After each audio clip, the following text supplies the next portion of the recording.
성도 여러분 안녕하십니까? 2024년 9월 4일 수요 새벽 말씀 함께 나누겠습니다.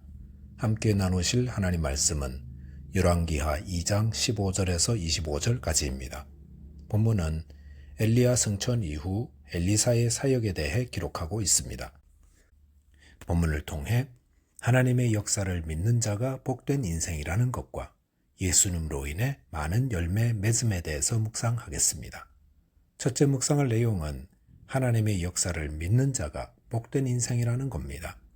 본문 15절에 보시면 맞은편 여리고에 있는 선지자의 제자들이 그를 보며 말하기를 엘리야의 성령이 하시는 역사가 엘리사 위에 머물렀다 하고 가서 그에게로 나아가 땅에 엎드려 그에게 경배하고 라고 하였습니다.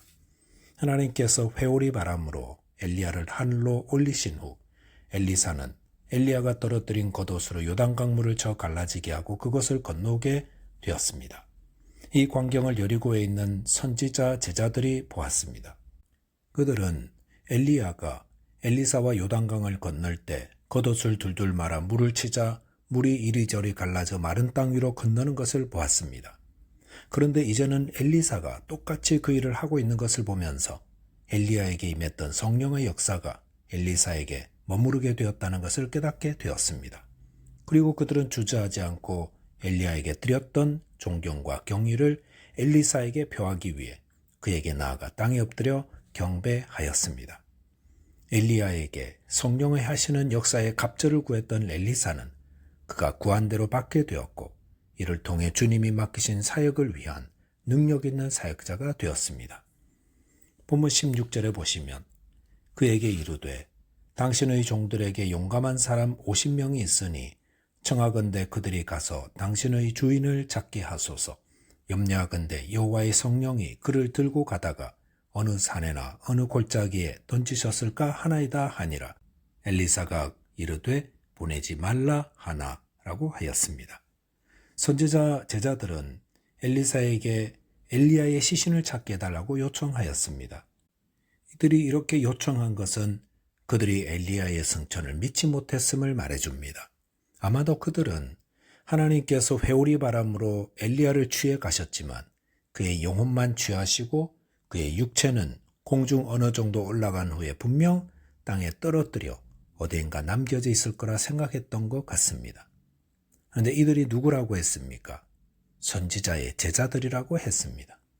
그들은 하나님의 역사를 가르치고 전하는 일을 배우는 자들입니다. 그런데 이들조차도 하나님의 능력을 의심하고 불신하고 있었습니다. 그런데 그 결과는 어떻습니까? 본문 17절에 보시면 3일 동안 찾되 발견하지 못하고 헛수고로 끝나고 말았습니다. 불신하는 자들의 의심은 그럴싸하게 들립니다.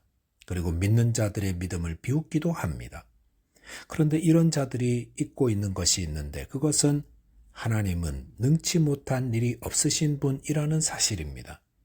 하나님은 자연을 만드시고 또 자연을 다스리시지만 또한 그 자연을 초월해 계시는 분입니다. 자연의 이성적, 합리적, 과학적 사고에 사로잡혀 있는 자들은 결코 그것을 뛰어넘어 역사하시는 하나님의 능력을 믿지 못하게 됩니다. 도마가 바로 그런 자 아니었습니까? 그는 그의 동료 제자들이 십자가에 죽으신 예수님이 다시 부활하셔서 나타나셨다는 이야기를 들었지만 하나도 믿지 않았습니다. 동료 제자 한두 사람이 이야기하는 것이 아니라 모든 열제자가 다 이야기하는데도 믿지 않았습니다.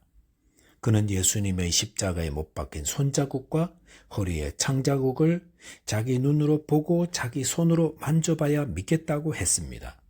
그 말은 예수님의 부활은 말도 안 되는 집단 최면의 결과라고 생각했다 할 수 있습니다. 그런 도마에게 예수님이 나타나셔서 네 손가락을 이리 내밀어 내 손을 보고 네 손을 내밀어 내 옆구리에 넣어보라. 그리하여 믿음 없는 자가 되지 말고 믿는 자가 되라 하셨습니다. 성도 여러분, 보지 않고도 경험하지 않고도 믿는 자 되시기 바랍니다. 하나님은 살아계십니다. 그러므로 그분의 말씀을 들을 때에 믿는 자가 되어야 합니다. 믿음을 달라고 기도하시기 바랍니다.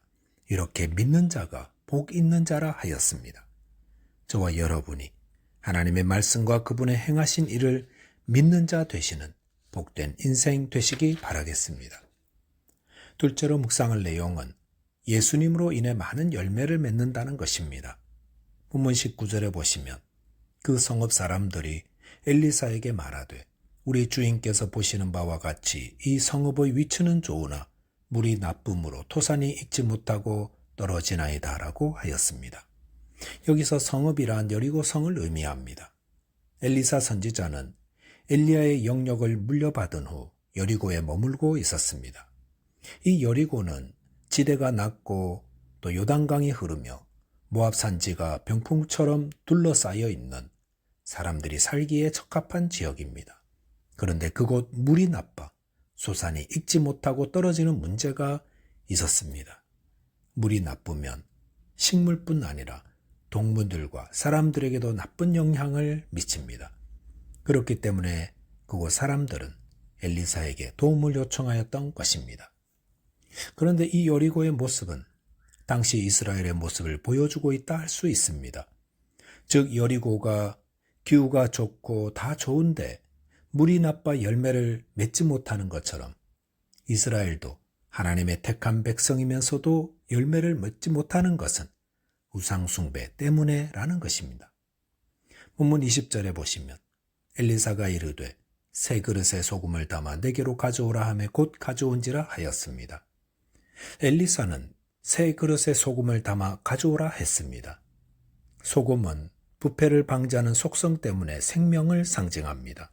또한 새 그릇은 깨끗하고 정결함을 의미합니다. 21절에 보시면 엘리사는 물 근원으로 나아가 그곳에 소금을 던졌다고 했습니다. 그것은 하나님의 능력으로 물 안에 나쁜 독소를 제거하고 생명력을 불어넣는다는 상징적 행동이었습니다. 그러면서 여호와의 말씀이 내가 이 물을 고쳤으니 이후부터 다시는 죽음이나 열매 맺지 못함이 없을지니라 하셨느니라 하였습니다. 여기 보시면 하나님의 능력으로 물에서 독소를 제거한 후 그 물은 고침받아 더 이상 죽음이나 열매 맺지 못함이 없는 생명의 물이 되었음을 말하고 있습니다. 여기 보시면 하나님은 우리를 고치시는 분이며 그분으로 인해 우리가 열매 맺는 인생됨을 말씀해 주십니다. 예수님이 베드로의 집에 들어갔을 때에 베드로의 장모가 열병으로 누워 있었습니다. 손님이 왔는데 몸이 아파 아무것도 하지 못하고 있다면 얼마나 답답하겠습니까? 그럴 때 예수님이 여인의 손을 만지시니 열병이 떠나가고 여인이 일어나서 예수께 수정 들었다고 하였습니다. 예수님은 우리 삶에 임하셔서 열매 맺는 인생 되게 해주시는 분입니다. 여러분에게는 하나님의 백성으로서의 열매가 있습니까? 열매 맺는 성도가 되려면 어떻게 해야 하겠습니까? 요한복음 15장 5절에 보시면 나는 포도나무요 너희는 가지라. 그가 내 안에 내가 그 안에 거하면 사람이 열매를 많이 맺나니 나를 떠나서는 너희가 아무것도 할 수 없음이라 하였습니다. 여기 보시면 성도가 열매 맺는 원리가 매우 간단하게 소개되고 있습니다. 그것은 포도나무 가지가 열매를 맺는 원리와도 닮았습니다. 포도나무 가지가 열매를 맺으려면 포도나무에 붙어 있어야 합니다. 성도가 열매를 맺으려면 포도나무 대신 예수님께 늘 붙어 있어야 합니다. 언제 붙어 있어야 합니까? 일주일에 한 번 주일에만 붙어 있는 것이 아니라 늘 붙어 있어야 합니다. 붙어 있어서 하는 것은 영양분과 수액을 나무로부터 공급받는 것입니다. 즉 성도들이 예수님으로부터 영적인 힘과 위로와 가르침과 지혜를 공급받아 살아갈 때 가지된 성도들의 삶의 열매는 저절로 맺혀지며 많은 열매를 통해 하나님께 영광 돌리는 것입니다. 그리고 포도나무 가지에 맺히는 열매가 포도인 것처럼 성도에게 맺히는 열매는 성령의 열매가 맺혀집니다. 성령의 열매는 사랑과 희락과 화평과 오래 참음과 자비와 양성과 충성과 온유와 절제의 열매입니다. 이 열매는 우리가 포도나무 대신 예수님께 늘 붙어 있어서 그분의 가르침을 받아 그분을 따르며 그분의 위로와 힘을 공급받을 때 맺게 되는 것입니다. 저와 여러분께서 예수님께 늘 붙어 있어서 많은 열매로 하나님께 영광 돌리는 자 되시기 바라겠습니다. 기도하겠습니다. 하나님 아버지, 저희에게 믿음을 더하여 주셔서 주님의 말씀을 아멘으로 받들게 하여 주옵소서. 또한 예수님으로 인해 많은 열매를 맺도록 예수님께 늘 붙어 있는 믿음의 사람들 되게 하옵소서. 예수 그리스도 이름으로 기도하옵나이다. 아멘. 오늘도 믿음 안에서 승리하는 하루 되시기 바라겠습니다. 감사합니다.